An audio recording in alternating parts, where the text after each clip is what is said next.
Baby boy, baby girl. Not only did series number 4 get took down, but my bonus number 5 got took down as well. And you know what? This is fucking crazy. Let's read why it got took down. And it reads, motherfuckers. Series 5 bonus, the story of beautiful Asherah and Paths to Freedom.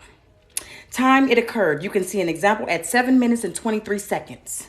In your video, while this is one example, there may be other instances. We realize this may be disappointed, blah, blah, blah, say split.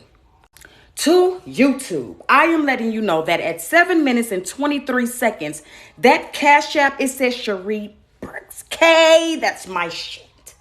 That Cash App belonged to me. I have the paperwork to it, as well as I have everything.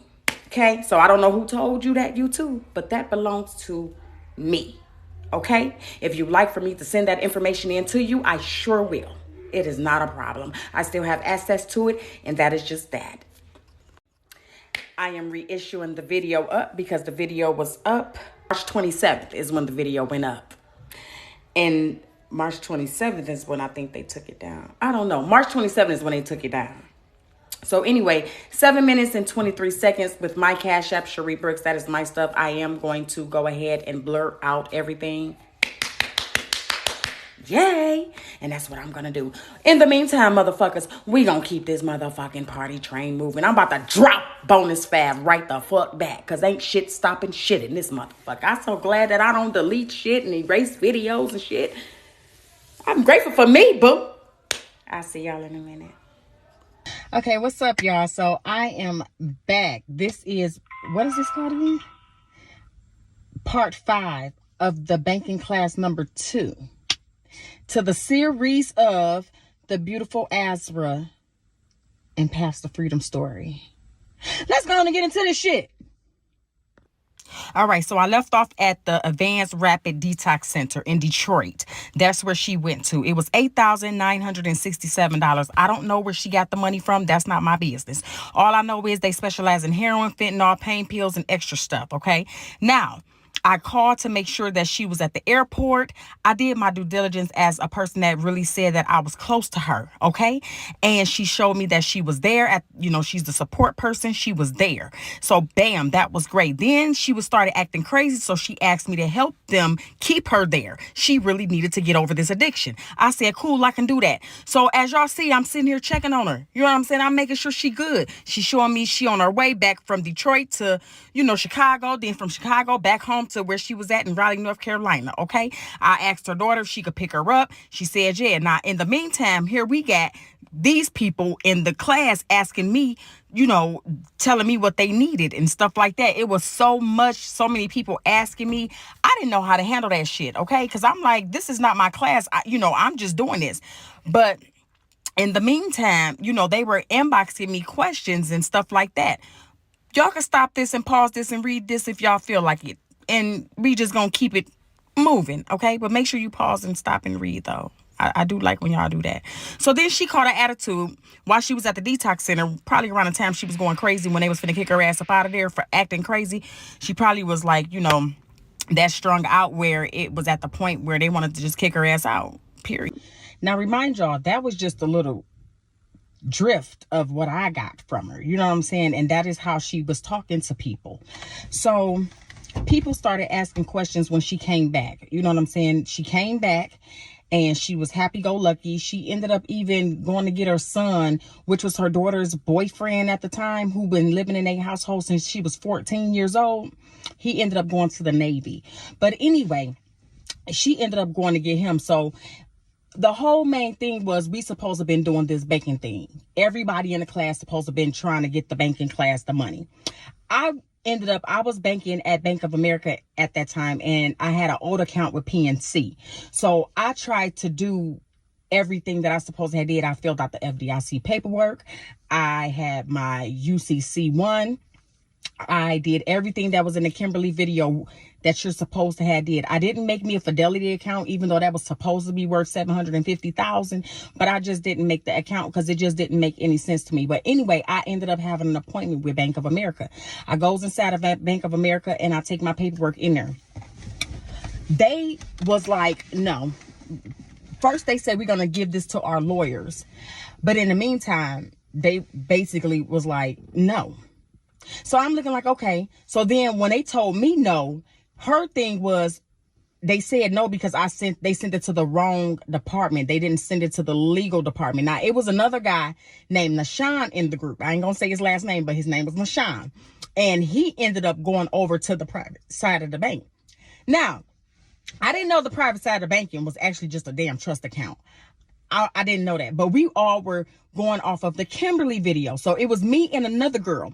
We both had the same Bank of America. Actually, it was me, her, and LaShawn with Bank of America. So I started asking LaShawn questions like, what is it that I got to do? And he was like, I just did, what Kimberly video said. So I'm like, well, are you going to access this $250,000? And LaShawn was like, he ain't got that far yet, So we left that alone. In the meantime, PNC done sent me a message stating that they can't have nobody, put me on the private side of the bank. So I called FDIC because that's just who I am. If somebody tell me that I can do something and you got to call, it's coming from the IRS, the TDA, the FDIC, I call these people. I'm not afraid to make a phone call, okay? So when I called the FDIC, the first thing they said to me and the other person, because I had the other person on the three-way, the first thing they said was it has to be a dissolved bank account. First, they said you have to access the bank. What bank has been dissolved? And I'm like, dissolved? Like, you mean closed down? You mean closed down? And they was like, yes, the bank has to be dissolved, closed down. That's the only way you can access the money. I'm like, ain't this about a bit? So in the Kimberly video, her bank was closed down. And that was the only way she can access the money. So it wasn't what everybody thought it was, right? She had brought Caleb in around this time. Caleb supposed to have got on the private side of the bank. So here it is. You got two people that's on the private side of the bank. And you got us that's not. And then you got the other people. It ain't really clicking with them to be like, let's go ahead and do this because everybody got questions. First of all, everybody's scared. That's first and foremost. Everybody's scared of shit.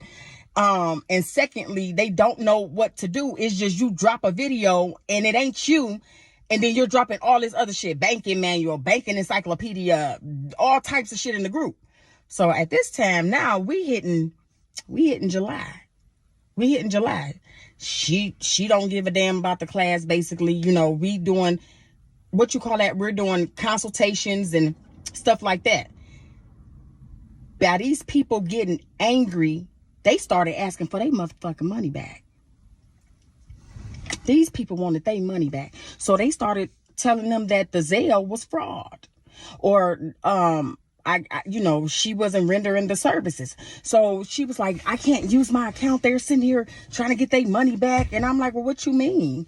She was like, they not reading. They want their money back. I said, well, fuck it, sis. You know what I'm saying? Mind you, we talk every day. I said, fuck it. You could just use my account. You know what I'm saying? I got a business account with Cash App. Go ahead and use my Cash App. I'll change the number. I'll switch the address over to your address. And I said, can you use your phone number? She said no. Her phone number is already linked to a different Cash App. I didn't know if it was closed down or not. All I know is she said no. That means that number is already linked to another Cash App. So I said, fuck it. Use this. I'll send the card to your house and I'll change my name to Pastor Freedom. That's how we'll do that. So as you can see, it went from Cherie Brooks to Life of a Beneficiary. Under that was Pastor Freedom. That's how that went. So at this time, I'm still believing in her, okay? I tried to link her number to the Cash App, but it couldn't go there because it was already linked to a current Cash App. So I just used my shit. So in the meantime, people started leaving the group, the ones that was trying to get their money back. It was like, they done with it. You ain't giving us no answers. Ain't shit popping off. It's time to go, right? So you got some people going, and now she's ready to do the do not detain. She wanted the do not detain class because you got to keep this money flowing, sis, right? So now we're doing consultations. I had already made the email, pastorfreedom@gmail.com. I did that with the second banking class. I did the Cash App with the second banking class. And with the Cash App, I linked her bank account, Wells Fargo, with my Cash App, on top of linking the Cash App, having that Cash App go straight to the pastorfreedom@gmail.com, which, in fact, she had the password to it. So this is me asking her, are we using her Zelle or are we now using the Cash App? And that's her response. And then she asked me for the passcode to the card, which she received at her house in North. And she had the card. The card was going to her house on Thunderbird Street, or Thunder Drive, in North Carolina, while I was living in El Paso. So it's some confusion going on where, you know, she telling people that that was her Cash App. No, baby, it was mine. Okay, it was under me. And I've had that Cash App since, I think I said 2021, but I'll leave it here. I'll leave it here. And we gonna go on over to the do not detain while in the banking class.